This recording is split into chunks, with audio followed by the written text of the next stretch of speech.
side door here. I'm supposed to be looking at my garage and my driveway, and I kind of am, but this is the day after the blizzard finally ended. It was about 36 hours.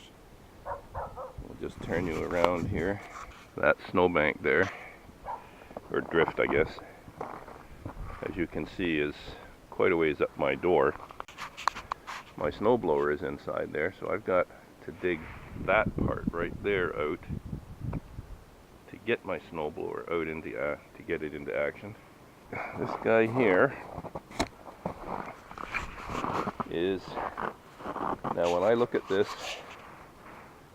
I have to put this up over my head to be able to see over it.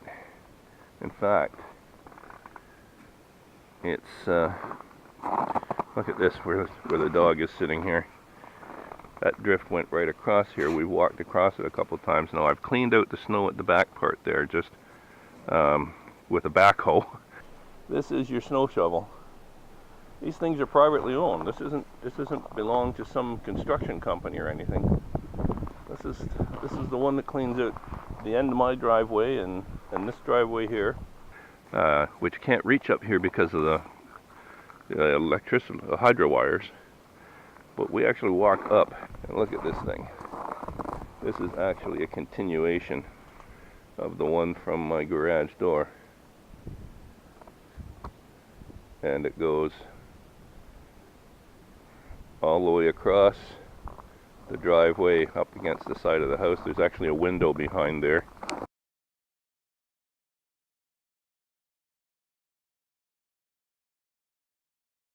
Believe it or not.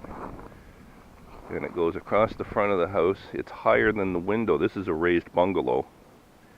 That base of that window is a good 4 feet off the ground, and as you can see, the snow goes well up beyond that. There we go, all across the front of the house. And these snow banks along the roadside here. This is just the plow going through, keeping the road open. And we're talking, you know, here, let's see if I can get up against it here. So this is just where the plow has been through here, shoving the snow up out of the way to keep the roads open. It gets pushed up a little bit higher because when you're plowing, it keeps encroaching back in on where you're coming from. So they have to wing it back to push it back a little further so that they can plow it again. So they'll have room to put the snow. Now we're coming up to a corner here where, look at this, there's a trailer there, and in a minute, look at how much higher the snowbank is than the trailer. Look at this thing.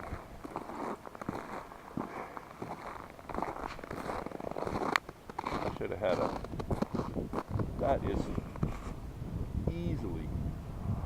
easily 2.5 times my height. This stop sign, which is in French, would be buried in that snowbank. So they've dug out this first part here to lower it down so that it can actually be seen. And you know how high stop signs are. I don't know, what are they, 6 or 7 feet high? We got to dig out our stop signs and street signs here, or they would literally disappear. When you're cleaning out these yards, these driveways and so on, you have to have somewhere to put the snow, and you have to put it back a long ways back, because the more you put in there over the winter, it keeps working its way forward and taking up more space. So that snowbank there, again, approximately 12 feet tall. There's Casey. Over here, Casey, show him the snowbank here, buddy. There he is. So here's another snowbank, same yard. And you can see that this one is way, way over my head. Again, twice the height that I am.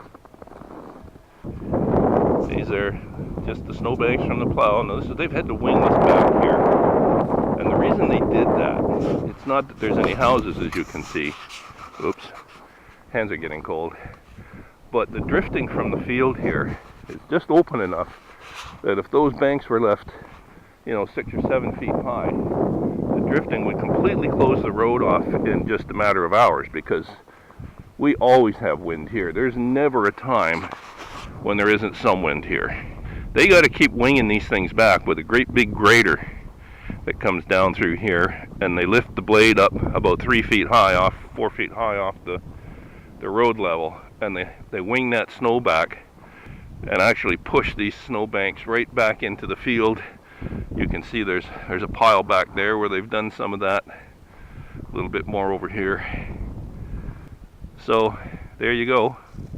We do still have a little winter here. We're going to have it for a while, and I hope you enjoyed this.